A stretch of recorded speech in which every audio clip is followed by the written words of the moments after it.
Señor Rector de esta insigne Casa de Estudios, Dr. Gustavo Cabrera Suárez, Dr. Félix Julio Alfonso López, Vice Rector del Colegio Universitario San Jerónimo, queridos estudiantes y profesores, distinguidos invitados, amigos y amigas.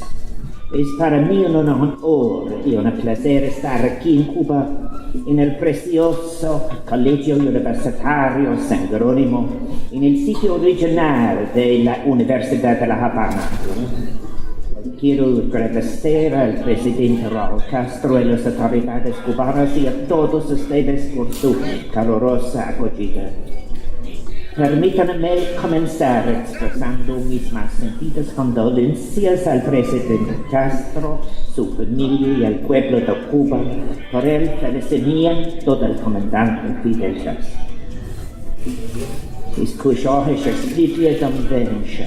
It is an honor to be the first president of Ireland in office to visit Cuba.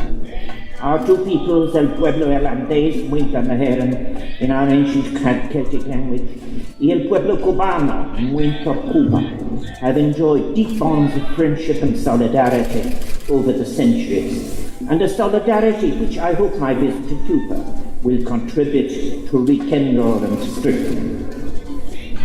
Latin America has always been of interest to me, but as patron of the Society for Irish Latin American Studies, CELAS, I'm delighted to have this opportunity today of speaking at a conference that gives evidence of the deep and extensive scholarship that now currently exists on the relations between Ireland, Cuba, and Latin America in general. The fruitful collaborations we've been witnessing in recent years between researchers, between various schools of Irish study all over Latin America, many of which I have visited, between archival institutions, are very much welcome. Indeed, it is so important that we recall and celebrate the manifold historical links that bind our nations together across the Atlantic Ocean, an ocean that unites our scholarship, an awareness of history, of the circumstances which led our ancestors to cross paths along the trails of empire and through their transatlantic networks. That can be a valuable compass as we apply ourselves to crafting our shared responses to contemporary challenges and set about creating new futures together. Such an awareness can unlock for us a rich repertoire of experiences and political means, and importantly, political imaginings, of solidarities lived and imagined that do not only illuminate our present, but also open up for us new horizons for cooperation between our countries, that call for new solidarities to be forged in new ways, and forged at global, regional, and bilateral level. For there is much that unites Ireland and Cuba. Tenemos tanto en común. Irish and Cuban people have in common a proud sense of their national identity, a passion for freedom, as well as, of course, remarkable achievements in the boxing ring. In the past, both of our people have shared an experience of living in la oscura, in the shadow of a powerful neighbour. We are two island nations who've been marked by colonization and have had to wrestle their freedom from the grip of empire.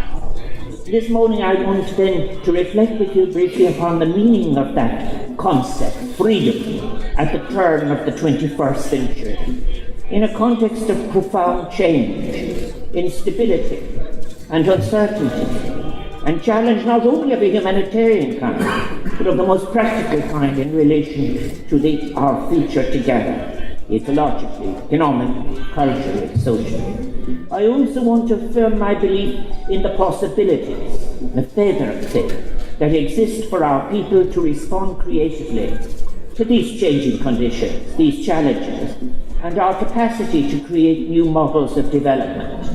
Reflecting on the wide range of papers that are being presented at this conference, it is obvious that Ireland and Cuba's shared experiences unfolded through the prism of competing empires, a particular set of historical events that included repressive laws implemented, for example, against the Irish people on the grounds of religion, and were used as an instrument of economic policy within the colonising project.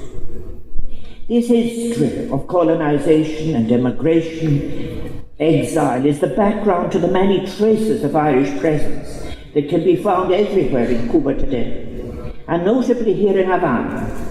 It is also history that has led Irish and Cuban people to forge many bonds of sympathy and imagination, and to exchange stories, dreams, and aspirations of freedom over the generations.